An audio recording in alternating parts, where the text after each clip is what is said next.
The room tilted before my eyes. My son's small hand slipped from mine, his body collapsing onto the kitchen floor with a dull thud. The taste of iron filled my mouth. My chest seized. As my vision dimmed, voices carved their way through the fog.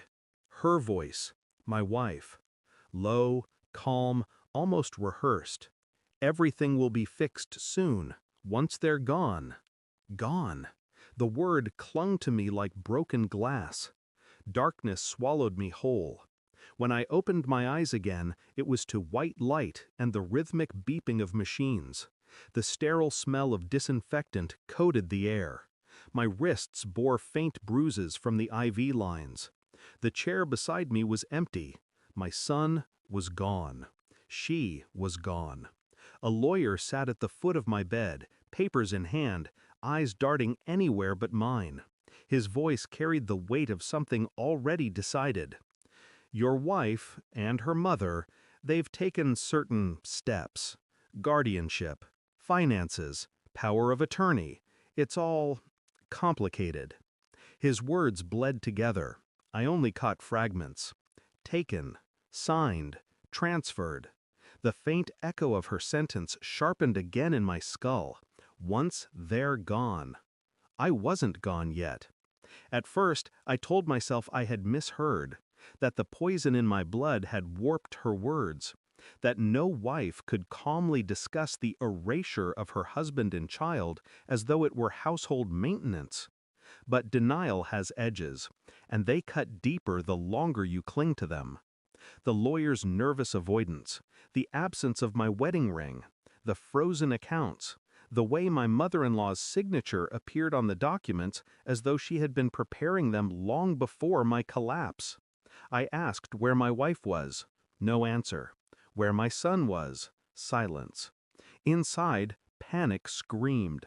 But outside, I was still, detached. A man staring at the edges of a puzzle he already knew he would finish. Infidelity. Betrayal. The word replacement whispered through me like a blade. I had seen her phone turned over more often, the sudden late nights, the carefully rehearsed smiles. Not random, not impulsive. This was a plan. And plans leave trails. When they discharged me, I played the role of the broken man. Quiet, weak, accepting. Inside, I was gathering threads. Phone records first. Anonymous calls, always at night. Numbers traced to prepaid devices. I traced them back through persistence, patience. A man's name began surfacing. Not unfamiliar, a colleague of hers, one she had insisted was harmless. Financials next, transfers buried under layers of false entries. My son's college fund drained, redirected into an account under her mother's maiden name. And the final thread? Medical reports. A quiet meeting with the doctor confirmed what I suspected. The toxins in my blood weren't from food. They were administered. A slow build over time. Calculated. Professional. She had been testing dosages. On me and on him. My son. The rage should have broken me. Instead, it crystallized. Cold. Clear. I collected everything. Each statement, each signature, each transfer. Proof not of an accident, but of intent.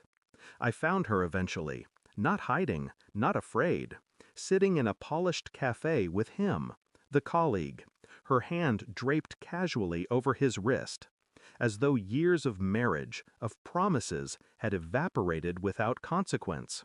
She didn't see me at first. I watched her laugh. My son's absence didn't weigh on her smile. She looked free, unburdened. When our eyes met, hers froze. A flicker of shock, then calculation. Always calculation. I sat across from her, sliding the folder onto the table between us. Bank transfers, call logs, medical reports, photographs. Every thread stitched into a single, undeniable tapestry. Her lips parted. No sound. Her lover shifted, uneasy, eyes scanning the evidence he didn't yet understand. I didn't speak. I didn't need to. Silence is heavier than accusation. She reached for the folder. I held it still, just long enough for her to feel the power shift, then let go. Thanks for watching. Don't forget to like, share, and comment. Subscribe now to Cheating Stories Insight World for more amazing stories.